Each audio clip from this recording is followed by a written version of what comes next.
नॉमिकल्चर जैसे रॉबिन हो गया। फिर रिच चार्ट बताओ, वर्ल्ड हेल्थ ऑर्गेनाइजेशन WHO।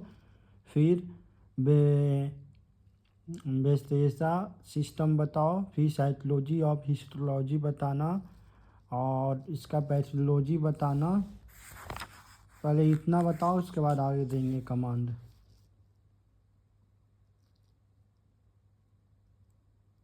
बिल्कुल, CIN का मतलब है सर्विकल इंट्राएपिथेलियल न्यूप्लासिया ऐसे, और इसे आमतौर पर सर्विक्स की कोशिकाओं में होने वाले असामान्य परिवर्तन के रूप में जाना जाता है।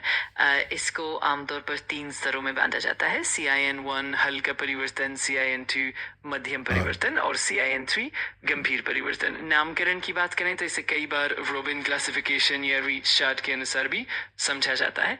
विश्व स्वास्थ्य संगठन WHO भी इसको मान्यता देता है और इसका एक व्यवस्थित सिस्टम है। पैथोलॉजी में CIN का अर्थ है कि सर्विक्स की कोशिकाओं में DNA स्तर पर बदलाव आना, जो धीरे धीरे कैंसर की ओर बढ़ सकता है। इस तरह से सही समय पर पहचान और उपचार से इन परिवर्तनों को नियंत्रित किया जा सकता है। इस तरह की जानकारी से हम बेहतर तरीके से CIN को समझ सकते हैं और उचित उपचार योजना बना सकते हैं।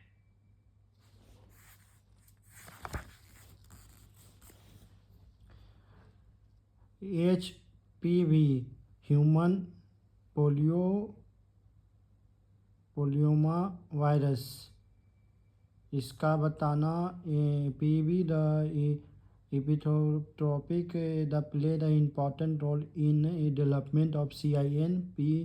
HPV infected the cell, choliocytic dark character are the enlarged cell of the perinuclear holes and the nucleus largest the ये इसका बताना। पहले तो ह्यूमन पोलियो वायरस बताओ, HPV बताओ।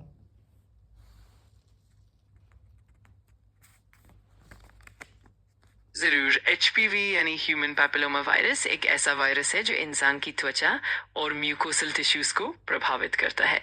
ये वायरस मुख्य रूप से एपिथेलियल सेल्स को इन्फेक्ट करता है। HPV के कई टाइप होते हैं और कुछ टाइप्स जैसे टाइप 16 और 18 कैंसर के विकास में महत्वपूर्ण भूमिका निभाते हैं। जब HPV संक्रमित करता है तो कोशिकाओं में कोलोइसाइटिक परिवर्तन देखने को मिलते हैं। इन परिवर्तनों में कोशिकाओं का आकार बढ़ जाना, नाभिक का बड़ा होना और नाभिक के आसपास पेरीन्यूक्लियर होल्स का बनना शामिल है। ये बदलाव कोशिकाओं को असामान्य और संभावित रूप से कैंसरजनक बना सकते हैं। इस तरह से HPV का प्रभाव CIN के विकास में महत्वपूर्ण होता है और समय पर पहचान और उपचार से इन परिवर्तनों को नियंत्रित किया जा सकता है। रिस्क फैक्टर ऑफ CIN और सर्वाइकल कैंसर।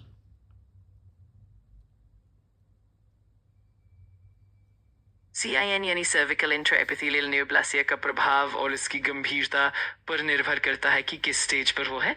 अगर CIN हल्के स्तर पर है जैसे CIN1 तो इसका कैंसर में बदलने की संभावना काफी कम होती है और अक्सर ये खुद ही ठीक हो जाता है।